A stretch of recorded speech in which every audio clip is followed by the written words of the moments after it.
नमस्कार छात्रों, मैं doctor Ashish Shukla, department of geography, BSR government arts college से मुखातिब हूँ बीए सेकेंड ईयर के छात्रों के साथ में। और हम चर्चा कर रहे हैं आज प्रैक्टिकल ज्योग्राफी। पूर्व के वीडियो में हमने इस क्रम में आपसे जो चर्चा की थी वो हमारे जो इंस्ट्रूमेंटल सर्वे का पार्ट है, प्रिज्मेटिक कंपास सर्वे, उस पर प्रिज्मीय कंपास के विभिन्न भागों, अंगों के बारे में आपसे चर्चा हुई थी। आज बात करते हैं इसके उपयोग को प्रयोग में लेने के लिए जो मैग्नेटिक बेरिंग या चुंबकीय दिक्मान हम अंकित करते हैं वो क्या चीज़ है, आइए समझते हैं। किसी भी रेखा के चुंबकीय दिक्मान से हमारा तात्पर्य है चुंबकीय उत्तर, मैग्नेटिक नॉर्थ। उस रेखा तक घड़ी की सुई की दिशा में मापे गए कोण से है। दूसरे शब्दों में कहें तो क्षेत्र में प्रेक्षक एवं किसी दिए हुए विवरण को जोड़ने वाली कल्पित सरल रेखा चुंबकीय उत्तर से घड़ी की सुई की दिशा में जो कोण बनाएगी उस कोण को हम अपनी चुंबकीय दिक्मान कहेंगे और अपने फील्ड बुक में अंकित करेंगे। प्रिज्मीय कंपास सर्वेक्षण की माला रेखा विधि में यदि हम बात करें तो प्रत्येक जरीब रेखा के पहले सिरे से उसके दूसरे सिरे का तथा दूसरे सिरे से पहले सिरे का चुंबकीय दिक्मान, मैग्नेटिक बेरिंग ज्ञात किया जाता है। सर्वेक्षक के चलने की दिशा में पड़ने वाले किसी भी रेखा के प्रथम सिरे को पहला या प्रारंभिक सिरा कहते हैं तथा दूसरे सिरे को अंतिम सिरा कहा जाता है। अतः सर्वेक्षक ने किसी जरीब रेखा के कौन से सिरे पर खड़े होकर उस रेखा का दिक्मान पढ़ा है, इस आधार पर चुंबकीय दिक्मान के दो भेद हो जाते हैं। प्रथम अग्र दिक्मान, फॉरवर्ड बेरिंग, दूसरा पश्च दिक्मान, बैक बेरिंग या रिवर्स बेरिंग की बात करते हैं। आइए बात करें फॉरवर्ड बेरिंग, अग्र दिक्मान। आपको साझा किए गए पीडीएफ में चित्र भी इसका प्रदर्शित है कि सर्वेक्षक जब आगे देखेगा कल्पित रेखा पर तो वहां जो चित्र बन रहा है, कोण बन रहा है, वो अग्र दिक्मान का कोण कौन सा होगा, और जब दूसरे सिरे से जाकर के पहले सिरे को देखेगा तो पश्च दिक्मान का कोण कौन सा होगा।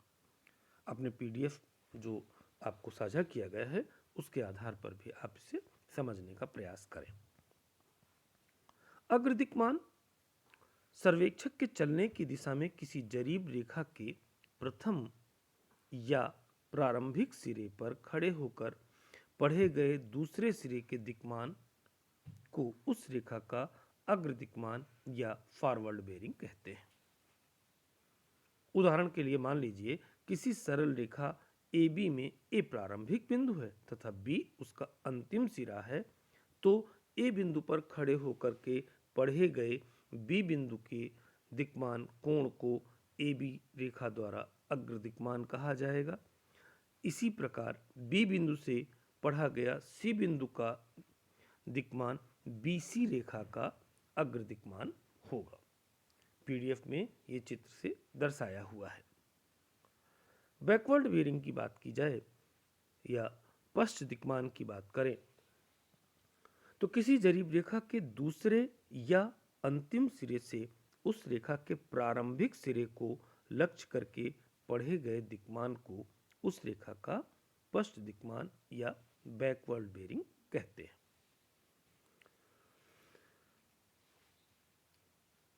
आपको साझा किए गए पीडीएफ में जो चित्र प्रदर्शित है उसमें बी बिंदु अर्थात AB रेखा के अंतिम सिरे से पढ़े गए A बिंदु के दिक्मान को AB रेखा का पश्च दिक्मान या बैकवर्ड बेरिंग कहा जाएगा।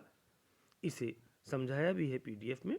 BA रेखा का दिक्मान पश्च दिक्मान के रूप में अंकित किया जाएगा क्योंकि इसमें बी बिंदु से ए बिंदु की ओर का दिक्मान लिया गया है। इसी प्रकार जब सी बिंदु पर वापस पहुंच करके बी बिंदु के कोण को नापेंगे तो वो बीसी रेखा का पश्च दिक्मान या बैकवर्ड बेयरिंग होगा अथवा सीबी रेखा का दिक्मान कहा जाएगा। इससे स्पष्ट है कि प्रत्येक रेखा के दो दिक्मान होते हैं। यहाँ यह संकेत करना भी जरूरी है कि यदि किसी रेखा के दोनों सिरों से विपरीत सिरों को पढ़े गए दिक्मान पूर्णतः शुद्ध हैं, आपने जो रीडिंग ली है उसमें कोई त्रुटि नहीं है, तो उन दोनों के दिक्मानों में कोणों में अर्थात अग्र दिक्मान व पश्च दिक्मान फॉरवर्ड बेयरिंग और बैकवर्ड बेयरिंग में अंतर ठीक 180 डिग्री के बराबर रहेगा। इस प्रकार यदि किसी रेखा का पूर्ण वृत्त पद्धति में अग्र दिक्मान दिया हो तो हम उसका पश्च दिक्मान भी ज्ञात कर सकते हैं। बैकवर्ड बेयरिंग या पश्च दिक्मान बराबर अग्र दिक्मान forward bearing plus minus 180 degree. यदि अग्र दिक्मान का संख्यात्मक मान 180 से कम है तो उसे इस सूत्र में प्लस का चिन्ह करके प्रयोग करते हुए निकालेंगे, अर्थात अग्र दिक्मान में 180 डिग्री जोड़ देंगे। इसके विपरीत यदि अग्र दिक्मान का संख्यात्मक मान 180 डिग्री से अधिक है तो इस सूत्र में उसमें माइनस का चिन्ह या ऋणात्मक चिन्ह का प्रयोग करेंगे और पश्च दिक्मान ज्ञात करने के लिए अग्र दिक्मान में से 180 डिग्री हम घटा देंगे। एक उदाहरण के रूप में भी आइए चर्चा करें। जैसे किसी ए बी रेखा पर हमने जो रीडिंग ली अग्र दिक्मान की, ए बी तथा बी सी रेखाओं के लिए अग्र दिक्मान क्रमशः 60 डिग्री 30 मिनट और बी सी के लिए 210 डिग्री 30 मिनट हमने अंकित किए और हमें इसके बैकवर्ड बेयरिंग या पश्च दिक्मान निकालने हैं। तो उपरोक्त जो सूत्र आपको बताया अभी कि बैकवर्ड बेयरिंग या पश्च दिक्मान बराबर अग्र दिक्मान प्लस माइनस 180 डिग्री। तो अभी ए बी रेखा पर जो मान 60 डिग्री 30 मिनट है ये 180 से कम है, इसलिए इसका पश्च दिक्मान जब निकालेंगे तो इसमें प्लस 180 डिग्री हो जाएगा, अर्थात 60 डिग्री 30 मिनट प्लस 180 डिग्री बराबर 240 डिग्री 30 मिनट इसकी बैकवर्ड बेयरिंग होगी।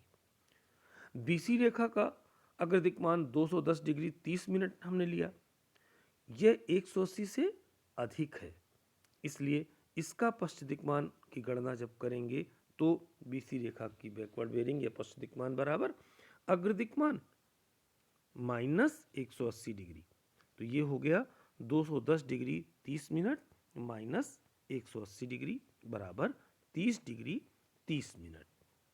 तो हमें प्रिज्मेटिक कंपास में फील्ड बुक के साथ जब सर्वे करेंगे तो काल्पनिक रेखा पर बिंदु निर्धारित करते हुए अग्र दिक्मान एक स्टेशन से प्रारंभिक स्टेशन से और जिस स्टेशन के लिए हमने इस अग्र दिक्मान को लिया है आगे बी स्टेशन के लिए बी से वापस जब एक को लेंगे तो उसकी बैकवर्ड बेयरिंग पश्च दिक्मान होगी।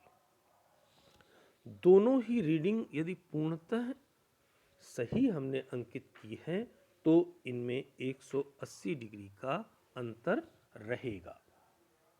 यह आपसे प्रश्न भी किया जाएगा, पूछा भी जाएगा, तब भी आपको बताना है कि दोनों बेयरिंग्स में कितना अंतर रहता है। प्रिज्मीय कंपास के जो प्रयोग की विधि है सर्वे करने के लिए और सर्वे की क्या क्या विधियां हैं इन पर हम चर्चा करेंगे आपसे अगले वीडियो में। धन्यवाद।